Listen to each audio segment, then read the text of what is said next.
сон, киім, он. Елімізде бұқаралық спортты дамыту мақсатында тағы бір жоба іске асырылды. Бүгін мен қолжетімді спорт акциясы аясында тегін үйірмеге келдім. Ерекшелігі аспан астында, табиғат аясында, саябақта тегін жаттығасыз. Мен каратэ үйірмесіне жазылдым. Ендеше бастайық. Жодан верхний уровень. Сон, киім,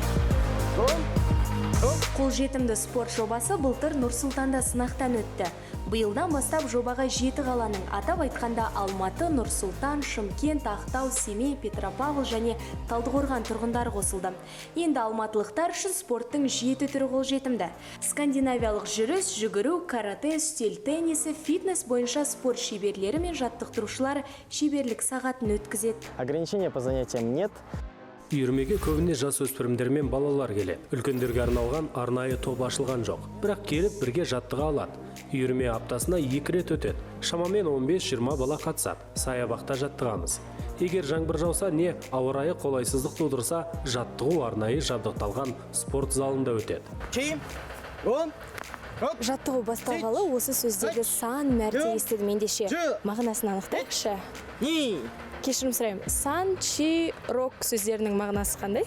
Это счет. Бұл қарапайым сынақ түрі. Осылайша балалар каратэнің отаны жапон тілін меңгере бастайды. Жаттығу кезінде осы сөздерді айтып дайындаламыз. Ал ос сөзінің мағынасы? Ой, ос это вообще... Ос каратэдегі ең басты сөз. Көп мағынаны білдіреді. Амандасқан кезде, түсінген кезде ос сөзді қолданамыз. Көп рахмет. Ос. Бұл каратэдегі ең қарапайым жаттығу түрі қимыл қозғалысты, қырағылықты жақсарту мақсатында балалар осы ойынды ойнайды екен. Сабақтың ұзақтығы 1,5 сағат. Каратэ үйірмесіне балаларды 7 жастан бастап қабылдайды. Ал кәмелеттік жасқа толған тұрғындар басқа спорт түріне жазыла алады. Бүгінгі шеберлік сағатына ақша шығындамадым, себебі үйірмеге қатысу тегін, оның үстіне арнайы киім сатып алғаным жоқ. Үйдегі бар қарапайым спорттық киімді киіп келдім. Ал басқа қатысушылар қанша қаражат шығындады, бірге анықтайықшы. Қайырлы күн, отыра бер, есімің? Алдияр. Жасың нешеде? 12-де. Алдияр, осы спорт түріне қатысу үшін қанша қаражат жұмсадың? Спорттық киім мен қолға және аяққа арналатын жабдықтар шамамен 15 мың және 20 мың теңге шықты. Неге каратэ? Неге осы үйірмені таңдадың? Ең басында менде каратэ немесе бокс немесе жүзу үйірмесінде таңдау болды. Бірақ мен каратэнің спортзалына кірген соң, маған каратэ қатты ұнап қалды және мен каратэге жазылдым. Рахмет, сәттілік. Шаршаған жоқсың ба осылай тұрып сұхбат беріп? Жоқ.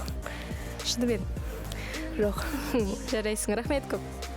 Каратэ үйірмесі 28 гвардиялық панфиловшылар саябағында, Family Park пен орталық саябақта өтеді. Басқа үйірмелер жайлы ақпарат алу немесе шеберлік сағатына жазылу үшін кол орталыққа хабарласыңыз.